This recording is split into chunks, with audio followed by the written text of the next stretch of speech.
Merry Christmas, everyone. Hope everybody's enjoying their holiday season. I hope you all have had a chance to meet up with loved ones and make some cherished memories with your families. But in honor of the Christmas season, which this doesn't really kind of go along with Christmas, but I don't care. It's my channel. I make the rules. Today we're going to be discussing one of the most American Americans to have ever walked the planet.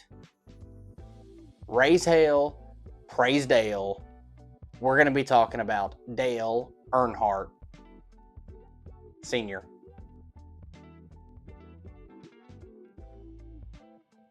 Welcome back to the Average Guy Explains YouTube. Oh, there we go. There we go. Welcome back to the Average Guy Explains YouTube channel, your one-stop place for all the knowledge in the world that you did not need, taught to you by a guy who's definitely not qualified to teach you about it. Dale Earnhardt Sr., or just Dale Earnhardt.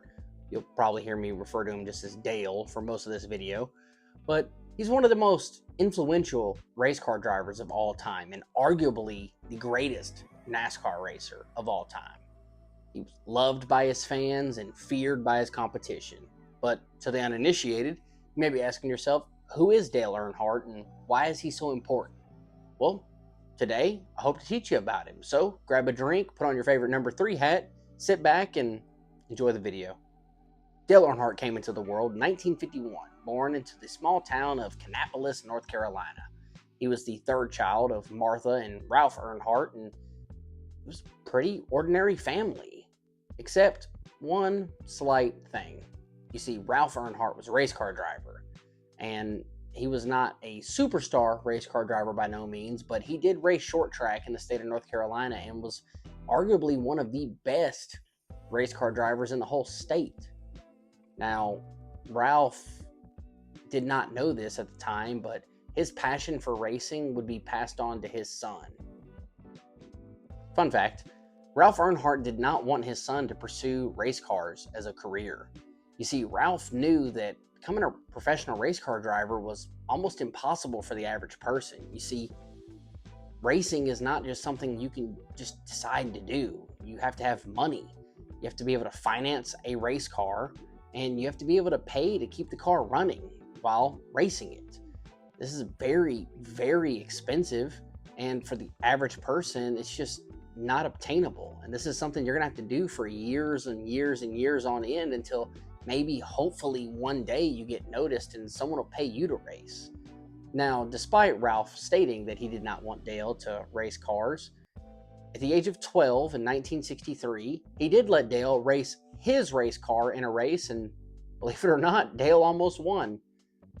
This was the beginning of Dale Earnhardt's passion for race car driving. In 1967, Dale Earnhardt dropped out of school in the 9th grade to pursue his dream of becoming a race car driver. He spent the next 3 years building his own stock car, and then he began to race it in dirt tracks in North Carolina. Dale continued to race these tracks for years and years and years and was pretty good at it. This is when he earned his first nickname of Ironhead. They gave him this nickname because of his aggressive driving style. Now you see, Dale was not afraid to give you a little bump when you were out on the race car track. You see, in Dale Earnhardt's mind, if you weren't first, you were last. And winning was the most important thing in the world. And he would rather crash his car into your car than to let you pass him. From 1970 to 1975, Dale continued to race and race and race and do whatever he could to keep that car running. There's stories you can look up on Dale Jr.'s podcast about Dale sneaking into junkyards and stealing parts off cars and doing whatever he could to make sure that he kept his car running. Finally, in 1975, Dale made his NASCAR debut in an official NASCAR race. Now, he was not yet a fully signed NASCAR driver, but he was allowed to compete in one of the races, and he didn't do too bad. And he competed in 8 more races from 75 until finally, in 1979, Dale Earnhardt got his chance. He was going to be a professional NASCAR racer.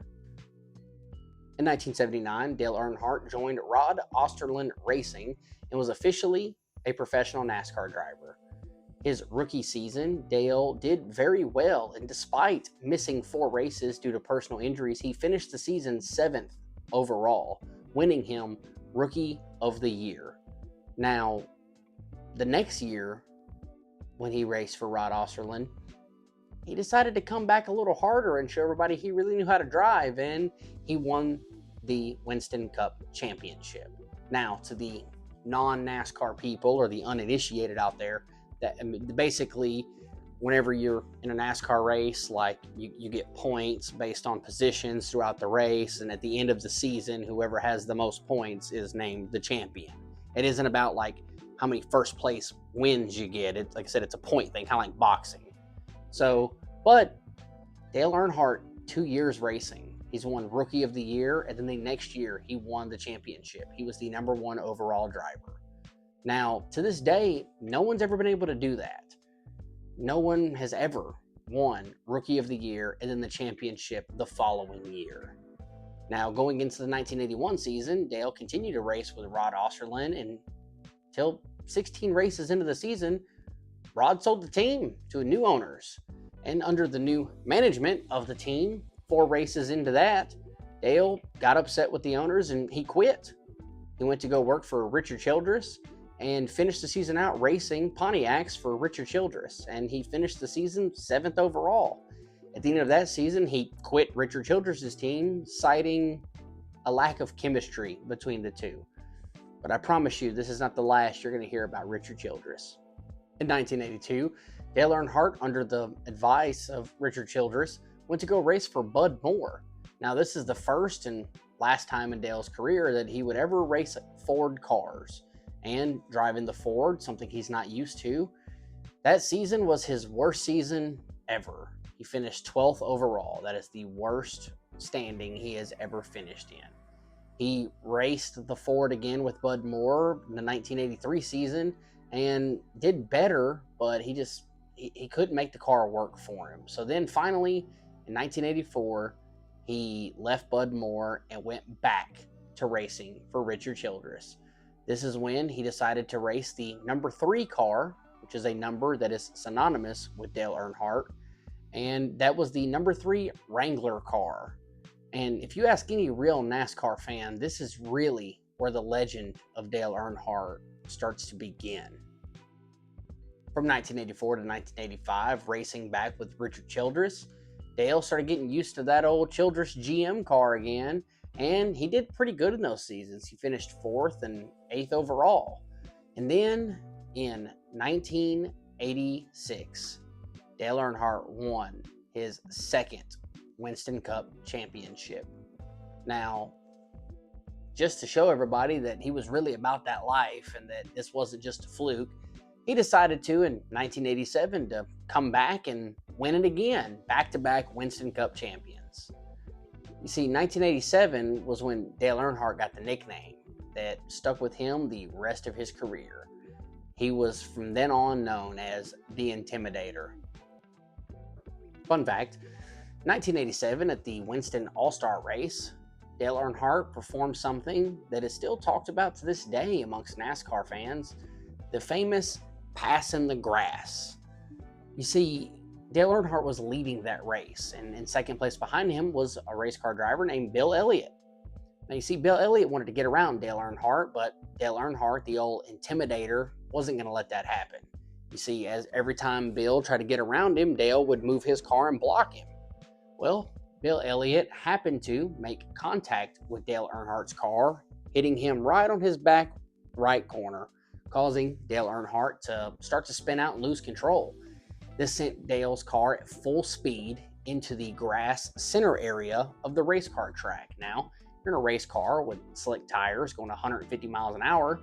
You then go from asphalt to grass. Most people would lose control and wreck. Not Dale Earnhardt. You see, I like to think it was anger that Bill just tried to take him out. So what did Dale Earnhardt do? He went into the grass, regained control of his car, and veered right back onto the race car track in front of Bill Elliott. You see, I don't know why it's called passing the grass, because Dale Earnhardt never lost first place. He didn't pass anyone. But you see, the old Intimidator wasn't going to let that one get away from him.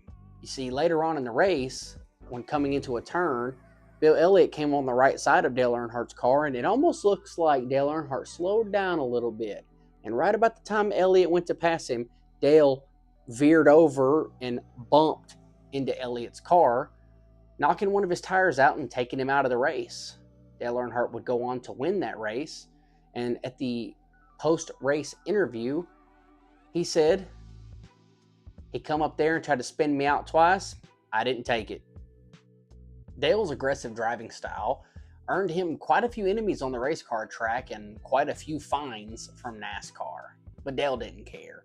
You see, if there's a one quote from Dale Earnhardt to sum up his entire opinion on racing, it's this: "I'm not just here to participate, I'm here to dominate." In 1988, Wrangler dropped their sponsorship and GM Goodwrench picked up Dale Earnhardt as a sponsored race car driver. Dale ditched the blue and yellow paint scheme of his number 3 car and then painted his car jet black. And he would never change the color of his car again. See, this earned Dale his third and final nickname out there on the race car track, the Man in Black. From 1988 to 1993, the Man in Black continued to dominate in NASCAR. In 1994, Dale Earnhardt did something that he didn't think he was going to be able to do. He won his 7th Winston Cup championship, tying Richard Petty for the most Winston Cup championships of all time. Now, fun little editor's note, nobody's ever won more than 7 Winston Cup championships. It's Dale Earnhardt, Richard Petty, and Jimmy Johnson. But back to Dale. But you see, Dale had pretty much cemented himself as one of the greatest NASCAR drivers of all time, and he had legions of fans, and he was just dominating in the sport. But Dale set his eyes on something that had been eluding him his entire race car career. You see, Dale Earnhardt wanted to win the Daytona 500, and this is something that he would be chasing for quite a long time. Fun fact, the Daytona 500 is a 500-mile, 200-lap race around Daytona International Speedway in Daytona, Florida. The Daytona 500 is the first official race of the NASCAR season. There's a couple little races before that, but this is the first one. It's kind of like a preseason thing, so this is the first one where points actually matter. And winning the Daytona 500 has become something that is almost as important as winning the entire series itself. From 1979 to 1997, Dale Earnhardt raced the Daytona 500 every single year, and every single year he could not win the race. It almost seemed like there was a curse surrounding Dale Earnhardt, and like the universe didn't want him to win. He had multiple Daytona 500 races where he was poised to win the race, and then something would happen that would cause him to lose. Either he was in first place and someone wrecked him out, or in one race, he was in first place and had a really good lead on everybody, and then he hit a piece of debris that was on the track, causing him to get a flat tire and causing him to lose the race. Dale just could not master the Daytona 500 until the Intimidator did it in 1998, when Dale Earnhardt won the Daytona 500. After crossing the finish line, Dale did something that no one had ever done before. Dale drove his car into the center grass of the race car track and began to do a burnout and slide his car and carve a big number 3 in the grass. It's the first time anybody had done that, but this was a trend that got started and is still practiced to this day. When drivers win the race, they take their car into the grass and they start tearing it up to celebrate. Dale Earnhardt's aggressive driving style and not being afraid to bump people out of the way caused him to have quite a few car crashes in his racing career. One of the biggest crashes was in 1996 at the Die Hard 500 in Talladega.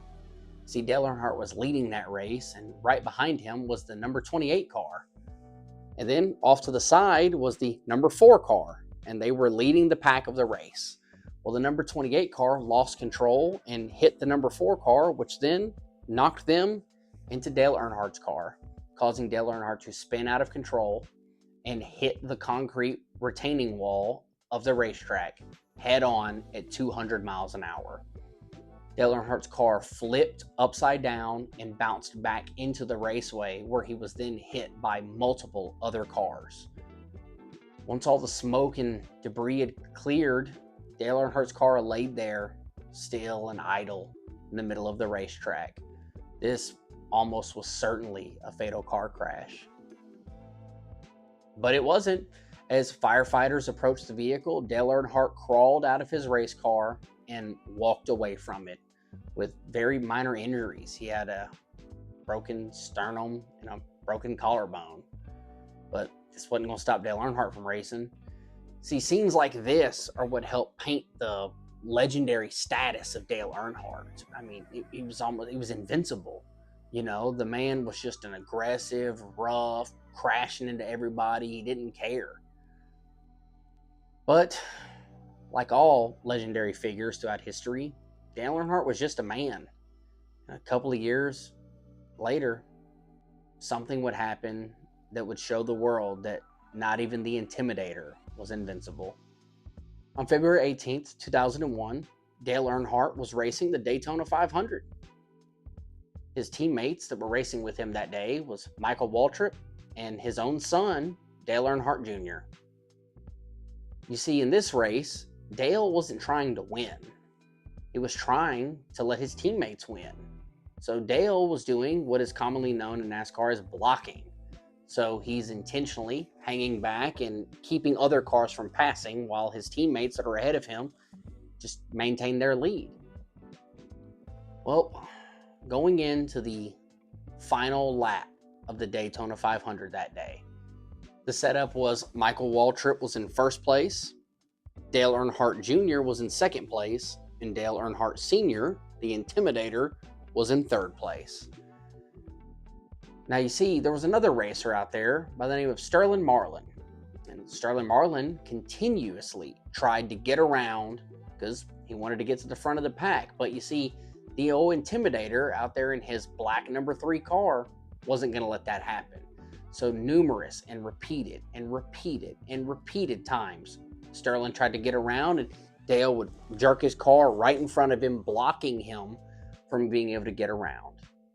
Well, going into the final turn of the race, Sterling Marlin went to pass Dale Earnhardt and made contact with the back right rear of Dale Earnhardt's car, spinning him out and sending him towards the retaining wall.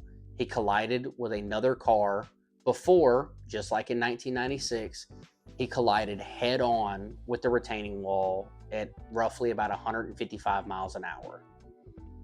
Michael Waltrip went on to win the race, and as soon as he won the race, everybody turned their attention back to Dale's car, waiting on the man in black to emerge from his car like he had done time and time again. But you see, this crash was Dale Earnhardt's final crash. You see, when Dale Earnhardt collided with the wall, he suffered a basilar skull fracture and died on impact. The Intimidator was gone. The aftermath of Dale Earnhardt's death that day in Daytona led to numerous safety improvements throughout the entire sport of racing and in NASCAR in general. Now, it is mandated that all drivers wear what's called a HANS or HANDS device. It's a head and neck restraint that helps stabilize a driver's head, as well as they went from 5-point to 6-point harnesses or seatbelts inside the car. They also redesigned the barrier walls at all NASCAR tracks. Instead of it just being a solid concrete stone wall, it's now a weird concrete foam wall that's supposed to help absorb some impact when you hit it, and it's supposed to all help the drivers from suffering the same fate that Dale Earnhardt did. You see, throughout his entire racing career, Dale was an advocate for improving the safety of the cars because quite a few NASCAR drivers before him had died. And thanks to Dale's sacrifice that day in Daytona and the legacy and the impact that he left on the sport of racing, not a lot of drivers have passed away since then. So Whenever you're watching a NASCAR race and you see a horrific car crash and the drivers walk away from it almost completely unharmed, you can thank Dale Earnhardt for that. Dale Earnhardt's legacy continues to live on through this day through memes, pictures, little slogans such as Raise Hell, Praise Dale. A lot of people know who Dale Earnhardt is, even if they don't watch NASCAR. He's often quoted as the greatest NASCAR racer of all time. And a lot of people say that the day he died is the day that NASCAR died. I don't know. The stats are what the stats are, but there's easily no one as famous in the sport of racing as Dale Earnhardt. And even though he's gone to the big oval track in the sky, he will continue to live on in the memories of all of his fans. Because the day that he died, everyone who loved him wept, but all of the other drivers out there were breathing just a slight sigh of relief, because now they knew when they were out there racing on that track, they no longer had to fear looking in their rearview mirror and seeing the man in black. But I believe this is going to wrap up today's video on Dale Earnhardt. I hope you guys learned something about him, and maybe you did, maybe you didn't, I don't know. Let me know what you think about it. Did you ever watch Dale Earnhardt race in person? Did you know who Dale Earnhardt was? Do you watch NASCAR? Do you like NASCAR? Or are you one of those people that say that it's just a boring sport where people drive in a circle over and over and over again and just, making another left turn, just let me know. As always, I'd like to thank every single person for watching these videos, and I really do appreciate all the support. If you haven't subscribed yet, please subscribe to the channel. It does help me out. Give me a comment down below and thumbs up the video if you liked it. If you didn't like it, thumbs it down. Let me know why you didn't like the video. Let me know why you don't like Dale Earnhardt. Just don't say that in the southern United States. So, as always, hope everybody had a really good Christmas. I appreciate your time, and until the next one, take care.